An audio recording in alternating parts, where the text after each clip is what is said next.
ॐ नमः सिद्धिभ्याम् ॐ नमः सिद्धिभ्याम् ॐ नमः सिद्धिभ्याम् ॐ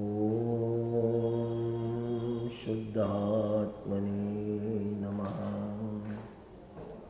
नमो अरहन्ताणं नमो सिद्धाणं नमो आयर्याणं नमो उवज्जायाणं नमो लोये सौवसाणम् एष सुरासुरमणुसिन्द वन्दिदं धोदगायिकं ममलं प्रणमामि वड्यमाणं तित्थं धम्मस्कर्तारं सर्वव्यापिचिद्रूप स्वरूपाय परात्मने सोपलब्धिप्रसिद्धाय ज्ञानानंदात्मने नमः।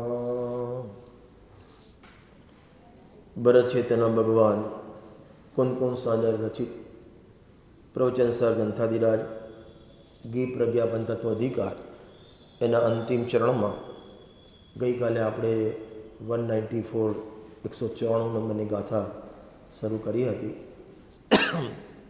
192 અને 193 ગાથામાં આત્મા ધ્રુવ છે માટે ઉપલબ્ધ કરવા યોગ્ય છે અને આત્મા સિવાય જગતમાં બીજું કાંઈ ધ્રુવ નથી માટે ઉપલબ્ધ કરવા યોગ્ય, આશ્રય કરવા યોગ્ય, અવલંબન કરવા યોગ્ય નથી.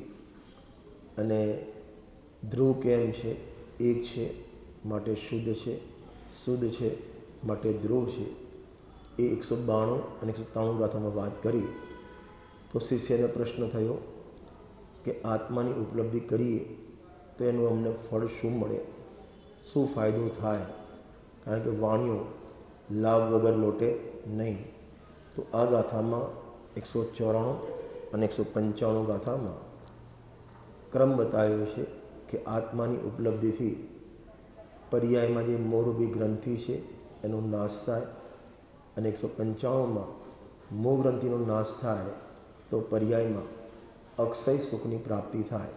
એની ચર્ચા 194 અને 195 નંબરની ગાથામાં કરવામાં આવેલી છે. પહેલાં આપણે ગાથાનો પાઠ કરી અને ત્યારબાદ ચર્ચા આગળ વધારીશું. જો એવં જાણિતા જાદી પરમ અપગમ વિશુદ્ધપ્પા સાગરો વાગારો ખવેદિશો મોહ દુગ્ગંઠિમ યહ એવં જ્ઞાત્વા ધ્યાયતિ પરમાત્મनं વિશુદ્ધાત્મા સાકારો નાકારઃ ક્ષપયતિ સ મોહ દુર્ગ્રંથિમ. અજાણી શુદ્ધાત્મા બની દ્યાવે પરમ નિજ આત્મને સાકાર અણ આકાર હોતે મોહ ગ્રંથિ ક્ષય કરે. ગાથાનો અર્થ આપણે થઈ ગયો હતો. આ જાણી એટલે કે પૂર્વોક્ત બે ગાથાનું અનુસંધાન લીધું, એ પ્રમાણે વેદ જ્ઞાન કરી શુદ્ધ આત્મા બની એટલે આત્માને એકાગ્ર કરી પર્યાયમાં શુદ્ધ આત્માની પ્રાપ્તિ થઈ. એટલે પર્યાયમાં શુદ્ધ આત્મા થયો. જે સમયસારની 6 નંબરની ગાથામાં એવમ ભણંતિ શુદ્ધમ, શુદ્ધ તો છે પણ કોને? કે શુદ્ધાત્મા રૂપે પર્ણમે, શુદ્ધતા રૂપે પર્ણમે પર્યાયમાં એને શુદ્ધ કહેવામાં આવે છે. એમ અહીં પણ આત્મા શુદ્ધાત્મા તો છે જ, પરંતુ એવા શુદ્ધાત્માને વેદ જ્ઞાનપૂર્વક આત્માનો આશ્રય કરી અને પર્યાયમાં શુદ્ધાત્મા થાય એને શુદ્ધાત્મા બની એમ કહેવામાં આવે છે. અને એનો ઉપયોગ સાકાર ઉપયોગ હોય કે નિરાકાર, દર્શન ઉપયોગ હોય કે જ્ઞાન ઉપયોગ હોય, એ મોહ ગ્રંથિનો નાશ કરે છે. સાકાર અને અણાકારનો અર્થ જયસેન સ્વામીએ અલગ અલગ અર્થ કર્યા હતા. એક તો ગઈકાલે આપણે જોયું હતું, એક તો દર્શનનો ઉપયોગ, જ્ઞાનનો ઉપયોગ કર્યો છે, સાથે સાથે ગ્રસ અને મુનિ એમ પણ કર્યો છે, અને ગ્રસ્તના આગળ સવિકલ અને મુનિના આગળ નિર્વિકલ એવો પણ અર્થ કર્યો છે.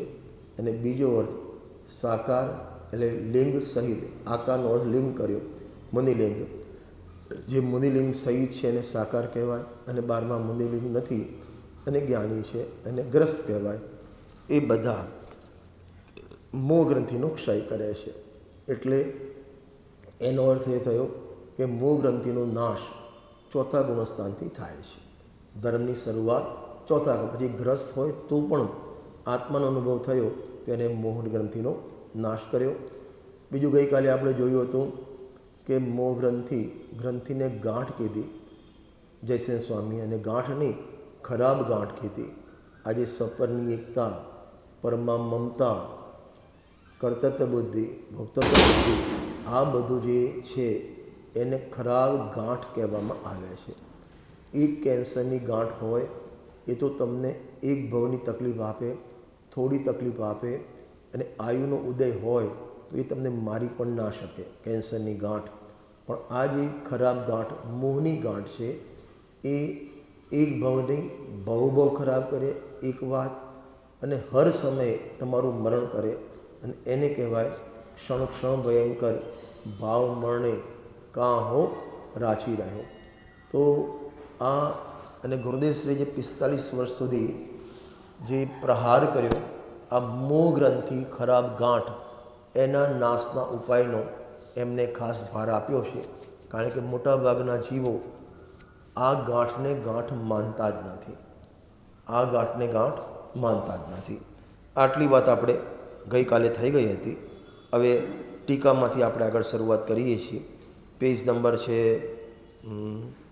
358. આ યથોક્ત વિધિ વડે શુદ્ધાત્માને જે ધ્રુવ જાણે છે. એ આગળની 192 અને 193 ગાથા એનું અહીં કનેક્શન કર્યું. વિધિ બતાવી, યથોક્ત એટલે ઉક્ત એટલે કહી, આગળ કહી એ વિધિ વડે. શું વિધિ કીધી? કે આપણો ભગવાન આત્મા, ચૈતન્ય તત્વ, ધ્રુવ તત્વ, કારણ પરમાત્મા, પાણમિક ભાવ એ ધ્રુવ છે. ધ્રુવ કેમ છે? શુદ્ધ છે. શુદ્ધ કેમ છે? કે એક છે. અને એક કેમ છે? તેના 5 વિષયો બતાવ્યા હતા. જ્ઞાનાત્મક છે, દર્શનાત્મક છે, અતિન્દ્રિય મહાપદાર્થ છે, અચળ છે, નિરાલંબી છે. અને એ છે માટે એક છે, એક છે માટે શુદ્ધ છે, શુદ્ધ છે માટે ધ્રુવ છે, અને ધ્રુવ છે માટે અવલંબન કરવા યોગ્ય, ઉપલબ્ધ કરવા યોગ્ય છે. અને 193માં એ સિવાય શરીર, કુટુંબ, પરિવાર, લક્ષ્મી, 12મા પુણ્ય પાપના ઉદયો અને એ પ્રમાણે થતો સુખ દુઃખ, શત્રુ મિત્રો, પરિવર્જન, સમાજ, મંડળ, એ કોઈ વસ્તુ ધ્રુવ નથી. મંડળ ધ્રુવ નથી, મંડળના પદ ધ્રુવ નથી, કુટુંબ ધ્રુવ નથી, કુટુંબનો મોભો ધ્રુવ નથી, સમાજ ધ્રુવ નથી, સમાજનો મોભો ધ્રુવ નથી. આ દરેકમાં લગભગ આ વિધિ છે. અસ્થિનાશ જે લખ્યું ત્યાં સમયસારમાં, અસ્થિનાસ્તિ દ્વારા એક પદાર્થની સિદ્ધિ થાય છે. એમ આત્મા ધ્રુવ છે અને એ સિવાય જગતમાં કોઈ ધ્રુવ નથી. આ વિધિ વડે જે ધ્રુવને જાણે છે, અહીં જે જાણે લખ્યું છે ને એ સ્વસંવેદનપૂર્વક જાણે. ખાલી ક્ષાયોક્ષમિક જ્ઞાનમાં એને ધારણામાં રાખ્યું કે આત્મા છે, આત્મા ધ્રુવ છે, આત્મા શુદ્ધ છે, એ તો વિકલ્પાત્મક ખાલી વિકલ્પોની કસરત છે. ત્યાં સુધી અનુભવ નથી. પણ અનુભવ પહેલાં વિકલ્પો હોય અલગ વસ્તુ છે. પણ એ વિકલ્પને છોડી આત્માનો આશ્રય કરે, આત્મામાં અભેદ થાય, નિર્વિકલ્પ અનુભવ થાય, અને એમાં જ પ્રવૃત્તિ દ્વારા શુદ્ધાત્મત્વ હોય છે. એટલે શુદ્ધાત્મપણું એટલે પર્યાયમાં એને શુદ્ધાત્મપણું પ્રગટ થાય છે. એટલે એક નવી જ્ઞાન દ્વારા પ્રગટ થાય છે. આટલે સુધી આપણે ગઈકાલ વાત ચાલી હતી. હવે આગળ, તેથી અર્થાત તે શુદ્ધાત્મત્વની પ્રાપ્તિને લીધે હવે એ આત્માની પ્રાપ્તિ કરી, આત્માનો અનુભવ કર્યો. હા, ગઈકાલે આપણે ગાથા 17 બોલ્યા હતા ને, જીવરાજ એમ જ જાણવો, વળી શ્રદ્ધવો પણ એ રીતે, એનું જ કરવું અનુચણ, પછી યત્નથી મોક્ષ. હવે પ્રવૃત્તિ દ્વારા એમાં એકાગ્રતા, પ્રવૃત્તિ અનંત શક્તિવાળા ચિન્ માત્ર પરમાત્માનું ચિન્ માત્ર એકલો જ્ઞાન માત્ર, આ માત્ર કહીને બધો જ કચરો કાઢી નાખ્યો નથી ભાઈ. ચેકમાં આપણે નીચે લખીએ છીએ ને 225 ઓનલી, એટલે ઓનલી કેમ લખીએ છીએ કે એનાથી વધારે પણ નહીં, એનાથી ઓછું પણ નહીં. અને નિયમસારમાં સમ્યક દર્શનની પરિભાષા આપી, અન્યુન્યમ અતિરિક્તમ વિનાચ વિપરીતા, અન્યુન્યમ અતિરિક્તમ યથાચ વિનાચ વિપરીતા, અધિક પણ નહીં, ઓછું પણ નહીં, વિપરીત પણ નહીં, ત્રણ. અને જેમ યથા જેમ છે તેમ. ચિન્ માત્ર, તો ચિન્ માત્ર કહેતા બધો જ કચરો, શરીરવાળો, કર્મવાળો, રાગવાળો, રૂપિયાવાળો, બાયડીવાળો, મકાનવાળો, ગાડીવાળો, લાડીવાળો, બધો જ કચરો, એકલું જ્ઞાન માત્ર. જેટલું જ્ઞાન એટલો આત્મા. ચિન્ માત્ર એટલે જેટલામાં ચેતના એટલો જ આત્મા. જે સમયસારની 296 ગાથામાં કીધું, એટલો જ અનુભવીની આત્મા જેટલું આ જ્ઞાન, એટલો જ લક્ષ કરવા એવો આત્મા જેટલું આ જ્ઞાન, એટલો જ પરમ સુખરૂપ આત્મા જેટલું આ જ્ઞાન. ચિન્ માત્ર પરમ આત્માનું એકાગ્ર સંચેતન લક્ષણ ધ્યાન હોય છે. આ ધ્યાનનું એકાગ્રતા લક્ષણ એટલે ધ્યાનનું કામ શું, એનું લક્ષણ શું કે એકાગ્રતા સંચેતન લક્ષણ. કોનું? ધ્યાનનું.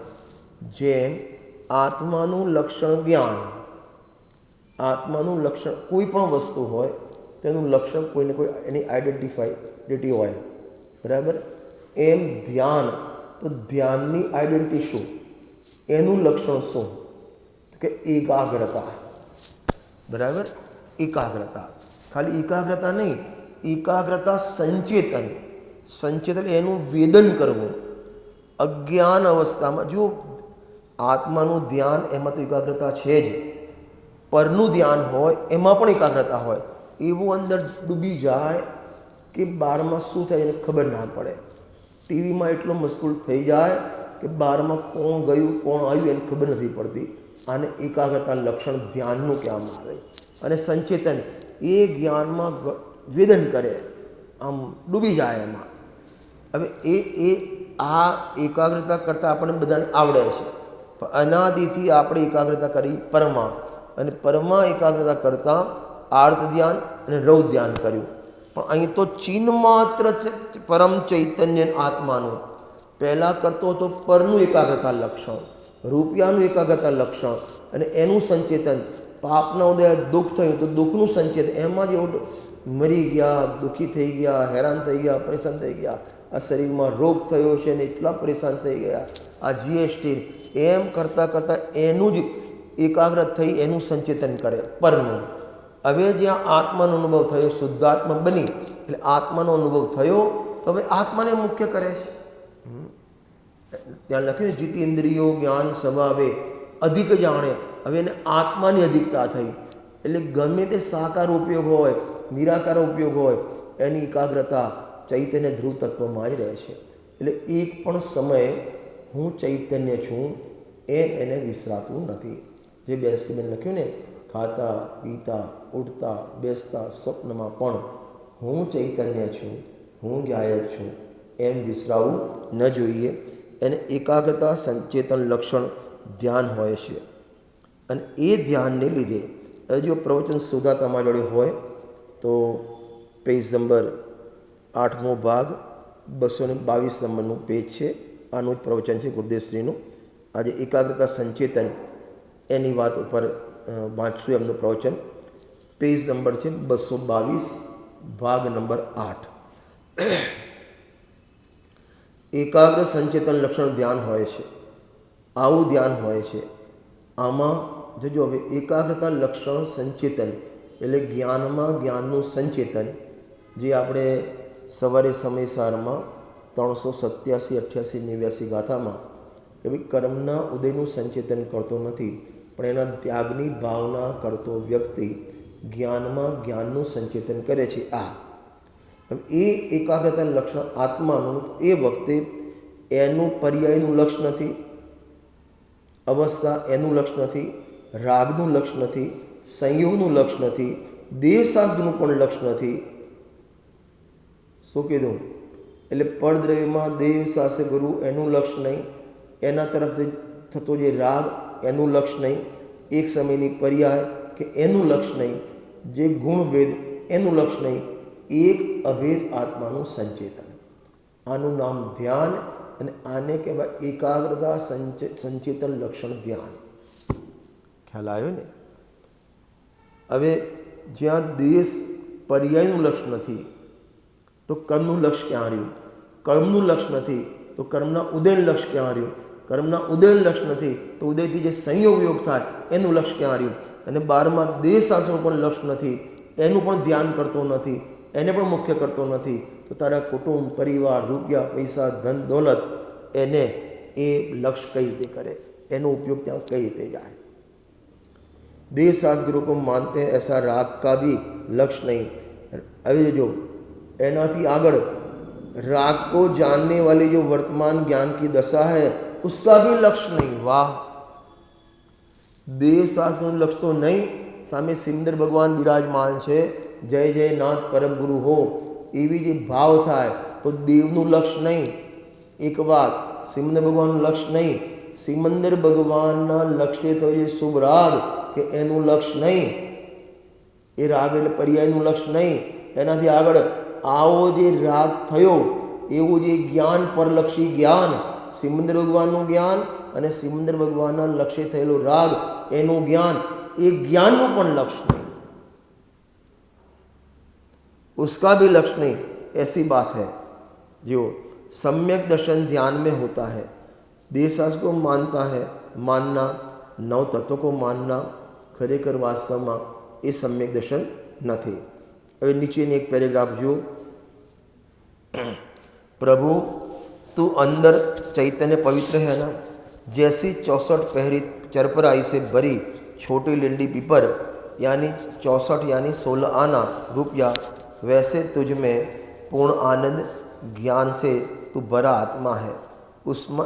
उसमें एकाग्र होकर ध्यान करना, यह ध्यान होता है तब उसका नाम एकाग्र ध्यान कहने में आता है.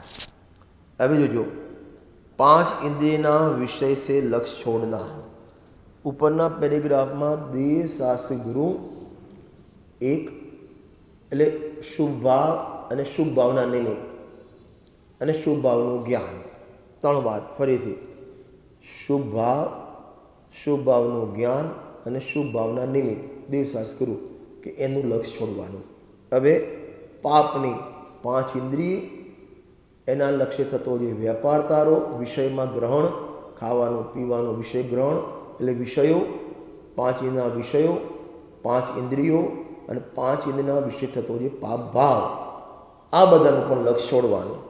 5 इंद्रिय के विषय से तो लक्ष्य छोड़ना, लेकिन એટલે આ દાખલા મારા આંખનો વિષય ટક્યો છે તો ટક્યાનું લક્ષ્ય છોડવાનું, આ ઇન્દ્રિયોનું લક્ષ્ય છોડવાનું 2, तथा लेकिन 5 इंद्रिय से जो ज्ञान होता है उसका भी लक्ष्य छोड़ना. એટલે ઇન્દ્રિય જ્ઞાન, પરાવલંબી જ્ઞાન, ઇન્દ્રિય જ્ઞાન જેને 31 ગાથામાં ગે કહ્યું એનું પણ લક્ષ્ય છોડવાનું. ત્યારે આત્માનું ધ્યાન થાય. कुंद आचार्य देव समयसार वंदित तो सब सिद्धि લખતા હતા. એ વખતે સમયસારનું પણ લક્ષ્ય નહીં, લખવાનો રાગ એનું પણ લક્ષ્ય નહીં, શુભ ભાવ એનું લક્ષ્ય નહીં, શુભ ભાવનું જ્ઞાન એનું પણ લક્ષ્ય નહીં. એમને 5 ને પાપનું તો જ્યાં અસ્તિત્વ જ નથી. और वह એનું લક્ષ્ય નહીં તો કરે શું? त्रिकाली गायक ध्रुव चैतन्य को दृष्टि में लेकर एकाग्र अनुभव करना, तब ध्यान होता है. आ बधी मायाजाळનું લક્ષ્ય છોડે, પછી શુભ હોય, અશુભ હોય, શુભ અશુભના વિષય હોય કે શુભ અશુભ સંબંધીનું જ્ઞાન હોય. 3 ભાગ પડે ગુરુદેવશ્રીએ, વિષયનો રાગ અને વિષયનું એ રાગનું જ્ઞાન, પછી શુભ વિષય, શુભ રાગ અને શુભ રાગનું જ્ઞાન, અશુભ વિષય, અશુભ રાગ અને અશુભ રાગનું જ્ઞાન. આ બધાનું લક્ષ્ય છોડવાનું. પેલા સટ અનાયતન જેમ લખ્યા છે ને, સટ અનાયતન ત્યાગવાનું, એમ અહીં શુભ વિષય દેવસાસ ગુરુ, એ શબ્દનો રાગ શુભ રાગ, અને એ શુભ રાગનું જ્ઞાન કે આનું લક્ષ છોડવાનું. એ રીતે આ રૂપિયા પૈસા ધન દોલત કુટુંબ પરિવાર લાડી વાડી ગાડી અશુભ વિષય અશુભ રાગ અને અશુભ રાગનું જ્ઞાન પરલક્ષી આ બધાનું લક્ષ છોડે અને એક પોતાનો ધ્રુવ તત્વ ચૈતન્ય તત્વ જ્ઞાયક ભાવ એમાં એકાગ્ર થવું, ઉપયોગને એમાં સમેટવો, ઉપયોગને એમાં લીન કરવો, આને એકાગ્રતા સંચેતન લક્ષણ ધ્યાન કહેવામાં આવે છે. આવી જાઓ પાછા પહેલામાં આપણે. અર્થાત તે ધ્યાનને લીધે સાકાર ઉપયોગવાળાને અને અનાકાર ઉપયોગવાળાને, એટલે કે સવિકલ્પ અને નિર્વિકલ્પ બંનેને અવિશેષપણે તફાવત વિના, આમાં જયસેન સ્વામીએ કાલે આપણે વાત થઈ હતી, ગ્રસ પણ લીધા છે અને મુનિ પણ સાકાર અને નિરાકારમાં એ અર્થ પણ એમને કર્યો છે. તફાવત વિના એકાગ્ર સંચેતનની પ્રસિદ્ધિ હોવાથી એ મુનિરાજ હોય. પહેલાં બે આપણે લઈએ છીએ, ગ્રસ અને મુનિરાજ સાકાર અનાકારમાં. તો મુનિરાજ હોય એને પણ એકાગ્રતા લક્ષણ ધ્યાન છે. ગ્રસ હોય ચોથા ગુણસ્થાને એને પણ એકાગ્ર સંચેતન ધ્યાન છે. તફાવત વિના એકાગ્ર સંચેતન એટલે એક અગ્ર એક વિષયને અગ્ર એટલે મુખ્ય કરીને એમાં જ સંચેતન કરવું, એમાં જોડાવું, એમાં લીન થવું, અને એકાગ્રતા સંચેતન લક્ષણ. એકાગ્ર સંચેતનની પ્રસિદ્ધિ હોવાથી અનાદિ સંસારથી બંધાયેલી અતિ દ્રઢ મોહ દૂર ગ્રંથિ, મોહની દુષ્ટ ગાંઠ, ગઈકાલે જો ખરાબ ગાંઠ, એક શરીરમાં થોડી ગાંઠ નીકળે એમાં કેટલું ટેન્શન કરે, એને દૂર કરવાના કેટલા ઉપાય કરે, કેટલી હોસ્પિટલ જાય, કેટલા ડૉક્ટરની તપાસ કરે એ એક ગાંઠ માટે. અને એમાં પણ એ ગાંઠનું સારું થવું ન થવું તારા હાથમાં નથી, ડૉક્ટરના હાથમાં નથી, ઉદયાધીન છે. મોક્ષના પ્રકાશકમાં એક બહુ સરસ વાક્ય લખ્યા છે, બે વાક્ય, કે આયુનો ઉદય છે તો અનેક કારણો મળે તો પણ એનું મરણ થવાનું નથી, અને આયુનો ઉદય નથી તો અનેક ઉપાય કરે તો પણ એ બચવાનો નથી. આ બે વાક્ય ગજબના લખ્યા છે. જે આયુકર્મની અવસ્થાનું વર્ણન કર્યું ને ત્યાંની વાત કરું છું. ફરીથી બોલું છું.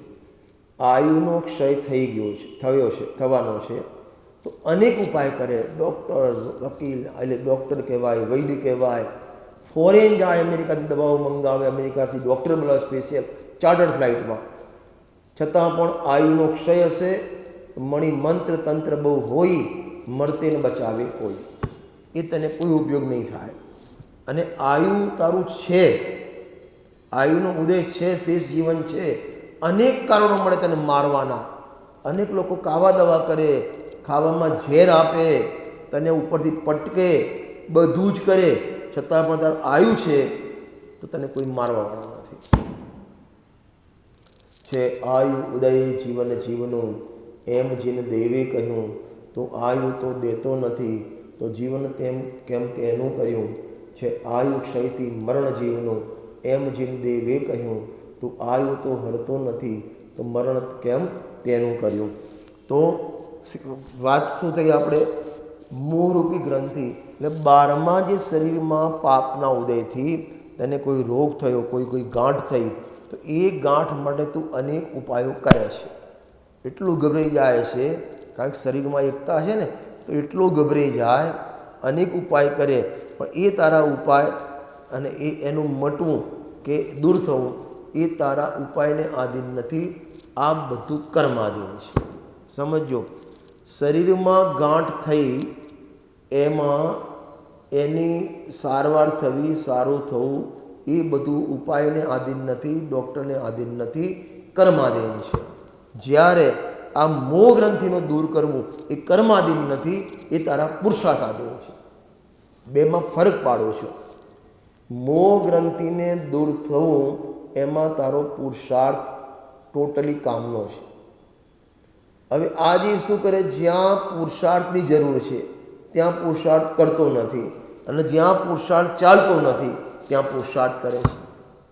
આ બહારમાં વેપાર ધંધામાં, રૂપિયા કમાવામાં, શરીરનો રોગ દૂર કરવામાં તારો પુરુષાર્થ કોઈ કામ તો લાગતો નથી. પણ તકલીફ શું થાય છે કે આ બાજુ એને શરીરમાં સારું થવું, શરીરનું પણ ઉપાદાન એમાં સારું થવું, આ બાજુ સાતાનો ઉદય, અને બારમાં એ જ સમયે એવા ડૉક્ટરનું મળી જવું, તો એવો તનનો સંયોગ થઈ ગયો. અને એ જ વખતે તારી પર્યાયમાં મોહનો ઉદય, એટલે તને એમ થઈ ગયું કે આ ડૉક્ટરના લીધે મારો રોગ દૂર થયો. વાસ્તવમાં એમ છે નહીં.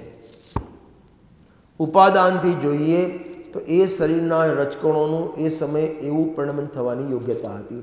એ રીતે સ્વતંત્ર એ પરમાણુ પરિણમ્યા છે. અને એ જ વખતે અંતરંગ નિમિત્ત જુઓ તો કર્મના સાતાના ઉદય છે, અને બહિરંગ નિમિત્ત તરીકે એ ડૉક્ટર આદિનો સંયોગ થવો છે. પણ આમાં કોઈ ત્રણેયમાં શરીરનું સ્વતંત્ર પરિણમન કહો, કર્મનો ઉદય કહો, ડૉક્ટરનો સંયોગ કહો, એમાં તારો પુરુષાર્થ, તારો વિચાર ક્યાંય આમાં લાગતો ઓળખતો નથી. છતાં ભ્રમથી એમ માને છે હું મારી બોડીને હું મેન્ટેન રાખું છું, અથવા આ ડૉક્ટરે મને બચાવ્યો. બરાબર? એમાં પુરુષાર્થ ક્યાંય કાર્યકારી નથી. હવે અહીં આવી જાઓ. હવે પર્યાયમાં તારી પર્યાયમાં મિથ્યાત્વ છે, અને મોહની ખરાબ ગાંઠ છે, ભવ બગાડનારી ગાંઠ છે. એ ગાંઠ કર્મના ઉદય આધીન નથી. એનું દૂર થવું કોઈ દેશાસુરના આધીન નથી, ટોટલી તારા પુરુષાર્થના આધીન. ત્યાં ડૉક્ટરના સંયોગ હતો, અહીં દેવસાનો સંયોગ છે. ત્યાં કર્મનો ઉદય તો અહીં પણ કર્મનો ઉદય છે. અને અહીં ત્યારે પુરુષાર્થ કરવાનો છે. જો વેદ જ્ઞાનમાં લાગી જાય, સ્વાધ્યાયમાં લાગી જાય અને તારી યોગ્યતા છે, તો તને તારી એ મોહ ગ્રંથિ દૂર થઈ જશે. એ પુરુષાર્થ કરવો પડશે. એમાં તારે બહારનું કશું. અને એટલા માટે ત્યાં લખ્યું, તારું કર્તવ્ય એટલું, મોક્ષના પ્રકાશકમાં તારું કર્તવ્ય એટલું કે તું તત્વ વિચારમાં લાગી જા. અતિ મોહ દ્રઢ મોહ ગ્રંથિ, મોહની દુષ્ટ ગાંઠ છૂટી જાય છે. આ રીતે આપણે 194 નંબરની ગાથા જયસેન સ્વામી ટીકા આપણે ગઈકાલે વાંચી લીધી હતી. હવે આપણે આગળ જઈએ છીએ 155 નંબરની ગાથામાં. એ પહેલાં છેલ્લી લાઈન આપણે વાંચી લઈએ. આથી એમ કહ્યું કે મોહ ગ્રંથિ ભેદ, દર્શન મોહરૂપી ગાંઠનું ભેદાવું તૂટવું તે શુદ્ધાત્મ ઉપલબ્ધિનું ફળ છે. કોઈ દેવશાસ્ત્રનો આશીર્વાદ નથી. મેં તેરે ભરોસે નાથ ભોર મેં નૈયા ડાળ દી, એટલે ભગવાન તારો મોહ દૂર કરી કાઢે. કર્મ અષ્ટકંપદાનાય ધૂપમ નિર્પામી સ્વાહા, કોઈ કર્મદહનનો સાથીઓ કરે તો કર્મ બધા જ નીકળી જાય. કે એ કોઈ ઉપાય શુદ્ધાત્માની ઉપલબ્ધિ, એટલે આત્માનો અનુભવ, આત્માની દ્રષ્ટિ, આત્મામાં લીનતા, એ જ એનું કારણ છે. બીજું કોઈ કારણ નથી.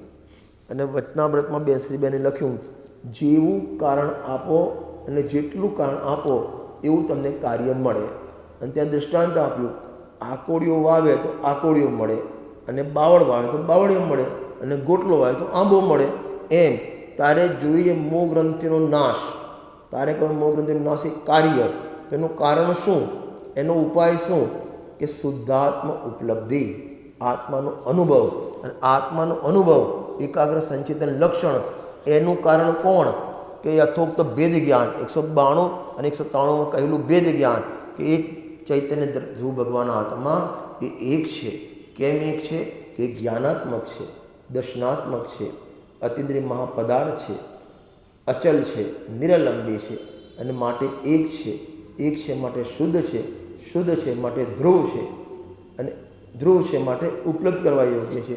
અને એ સિવાય જગતમાં કાંઈ પણ ધ્રુવ નથી, કોઈ પણ શરણ નથી, કોઈ પણ ઉપલબ્ધ કરવા યોગ્ય નથી.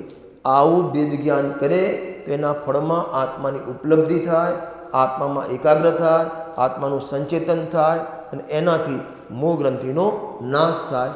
એનો અર્થ એ થયો કે મોહનો નાશ કરવાનો બીજો કોઈ ઉપાય નથી. આથી એમ ફરી મોહ ગ્રંથિ દર્શનરૂપ મોહરૂપી ગાંઠનું ભેદાવવું. પેલો ચારિત્રનો મોહ તો છે, એ પણ ગાંઠ કહેવાય, પણ એ મોટી ગાંઠ નથી. જેમ નિજરા અધિકારમાં મોક્ષના પ્રકાર નિજરા અધિકારમાં અજ્ઞાનમય રાગાદી ભાવનો અભાવ હોવાથી જ્ઞાનીને નિજરા હર સમય થાય છે. તો ત્યાં અજ્ઞાનમય રાગાદી એટલે મિથ્યાત્વ અને અનંતાનું મંદિર ત્યાં લખી આ લેવું 201 નંબર 202 નંબરની ગાથા એના ભાવાર્થમાં આ લખ્યું છે કે અહીં મિથ્યાત્વ અનંતાનંદી કષાય એને અજ્ઞાનમય રાગાદી કહેવામાં આવે છે અને એને જ મોહની ગ્રંથિ કહેવામાં આવે. એ ગયું પછી અલ્પ અસ્થિરતાનો રાગ છે પણ એની કોઈ ગણતરી કરવામાં આવતી નથી. હવે 155 નંબરની ગાથા આપણે જોઈએ છીએ. હવે મોહ ગ્રંથિને ભેદવાથી શું થાય? ચલો તમે કોઈ પાછળ પડ્યા છે, અમારી પાછળ પડ્યા છે, મિથ્યાત્વનો નાશ કરો. તમે રોજ બોલાવો મિથ્યાત્વ નાશ વેકો, જ્ઞાન કે પ્રકાશ વેકો, તો મિથ્યાત્વનો નાશ કરી દઈએ પણ એનાથી પ્રાપ્તિ શું થાય? એનાથી ફાયદો શું થાય? મોહ ગ્રંથિ ભેદવાથી શું થાય? સફેદ સફેદ આમ લાઇટ થાય, ઘરમાં રૂપિયા પૈસાનો વરસાદ થાય, શું થાય? એની ચર્ચા આ 155 નંબરની ગાથામાં કરવામાં આવેલી છે. જો ગાથાનો પાઠ કરીએ. જોણિહદ મોહ ગંઠી રાગ પદોસે ખવીય સામન્ને હોજ્જમ સમ સ્વ દુઃખો સો સૌખમ અક્ષયમ લહરી યો નિહત મોહ ગ્રંથિ રાગ પ્રદેશો ક્ષપયિત્વા સામન્ને ભવેત સમ સુખ દુઃખ સૌખ્યમખ અક્ષયમ લભતે. હણી મોહ ગ્રંથિ ક્ષય કરી રાગાદિ સમ દુઃખ સુખ દુઃખ જે જીવ પરિણમે શ્રામણ્યમાં તે સૌખ્ય અક્ષયને લહે. હણી મોહ ગ્રંથિ, હણી મોહ ગ્રંથિ. હું પ્રશ્ન એમ કરું છું, મિથ્યાત્વનો નાશ પહેલાં થાય કે આત્માની ઉપલબ્ધિ પહેલાં થાય? બોલો, મિથ્યાત્વનો મોહ ગ્રંથિનો નાશ પહેલાં થાય કે આત્માની ઉપલબ્ધિ પહેલાં થાય? બોલો જિગ્નેશ, શું થાય પહેલાં? કે બંને એક જ છે? એક ભજન પહેલાં આવતું હતું, સમ્યક્ત્વ રૂપી ચાવીથી મિથ્યાત્વનું તાળું ખોલવું. આવી કડી તમને યાદ, ભજનની લાઈન, એનો ભાવ આ રીતે છે, સમ્યક્ત્વ રૂપી ચાવીથી મિથ્યાત્વ રૂપી તાળું ખોલવું. ખરેખર જેના હાથમાં સમ્યક્તની ચાવી હોય ને એને મિથ્યા તાળું હોય જ નહીં. કારણ કે સમ્યક દર્શન અને મિથ્યા દર્શન પ્રતિપક્ષી છે. અંધારું હોય તો અજવાળું ના હોય, અને અજવાળું હોય તો અંધારું ના હોય. તો સમ્યક રૂપી ચાવી હોય તો મિથ્યા તાળું હોય જ નહીં. પણ આ તો ઉપદેશની ભાષા છે કે મિથ્યાત્વનો નાશ કરી તું સમ્યક દર્શનની પ્રાપ્તિ કર. ખરેખર બેનો સમય એક જ છે.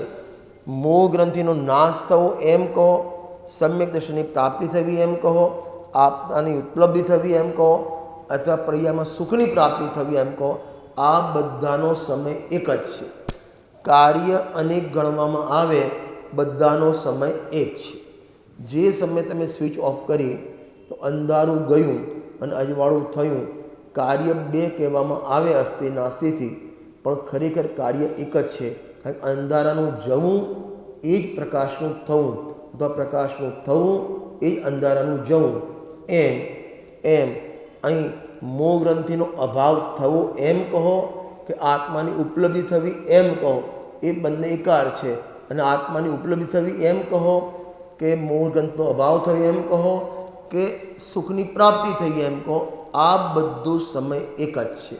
ખરેખર તો કાર્ય પણ એક છે, પણ અલગ અલગ મોહ ગ્રંથિના અભાવથી સમ્યક દર્શન થાય, અને સમ્યક દર્શન થતાં પર્યાયમાં અતિન્દ્રિય સુખની પ્રાપ્તિ થાય. તો અલગ ગુણના આધારે અલગ કાર્ય કહેવામાં આવે છે, પણ બધાનો સમય એક જ છે. હણી મોહ ગ્રંથિ ક્ષય કરી રાગાદિક સમ સુખ દુઃખ જે, આ ગજબની વાત છે. હવે આમાં થોડી મુનિરાજની મુખ્યતાથી વાત કરી છે, કારણ કે સુખ દુઃખમાં સમતા જે છે એ સામાન્યનું લક્ષણ છે.